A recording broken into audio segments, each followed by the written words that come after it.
Let's talk Tanya for the second of Cheshvan of a leap year. So we are approaching the end of chapter 25 of Igeres HaKodesh. So far, the Alter Rebbe has explained how the creation of the world, everything is through God's speech, and God's speech is constantly recreating the world and all of creation, but at the same time, the energy in God's speech comes down through the worlds, and ultimately, in the diaspora, we have what's called Galus HaShechina, the exile of the Shechina, because the energy of God's speech, which is the Shechina, enters into the 70 archangels of the nations of the world, which is Klippa, and but ultimately, nevertheless, the creation that comes through these archangels is by virtue of the divine energy that enters them, so everything is being recreated by God at every single moment. And now we are ready to introduce the passage of the Chabad Chasidism, the book of the collection, the anthology of the teachings of the Baal Shem Tov, which the opponents of Hasidim objected to, which this entire letter is here to defend. So, it is in chapter 120 of the book of Chabad Chasidism, and there it is written as follows. The Baal Shem Tov says, he teaches that if you hear someone speaking, interrupting you, disturbing you while you're davening, so you should say to yourself, why did Hashem cause this, that someone should be speaking while I am praying? After all, everything is hashgacha pratis, everything is by divine providence. However, dibur, speech, is the Shechina. This is something we've talked about at length throughout this chapter. So therefore, the speech of this person who's disturbing me also is a representation of the Shechina. And the Shechina right now has entered and enclosed itself in the mouth of this person who is disturbing my davening. Why? The purpose is that I should strengthen myself in my service of Hashem and in my concentration during davening. How much should I strengthen myself in my davening? And this is especially true if the person who is disturbing is a non-Jew or a child, because then it turns out that the Shechina is entering a non-Jew, a person of this sort. So how much more should I strengthen myself in my davening?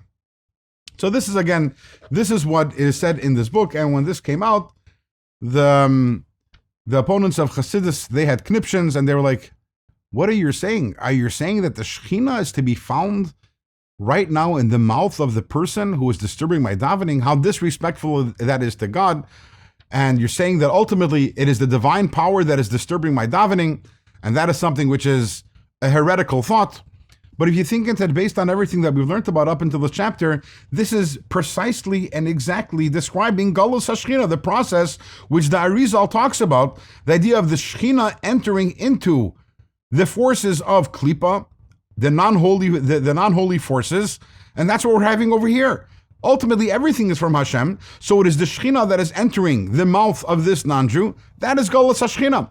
Now, if you recall also, 2 days ago, we spoke about that every single one of our attributes is linked specifically to a certain attribute in holiness. That was when we're talking about the godly soul. When we're talking about a non-Jewish soul, so the speech of the non-Jew is connected to the speech, the faculty or the attribute of Malchus, which is in Klippa, of unholiness, and ultimately it is the speech of God which enters the Malchus of the Klippa, which then enters the mouth of the non-Jew. So everything that the Baal Shem Tov says over here is precisely described in the writings of the Arizal when it talks about the Galus HaShechina, the exile of the Shechina within the forces of Klippa.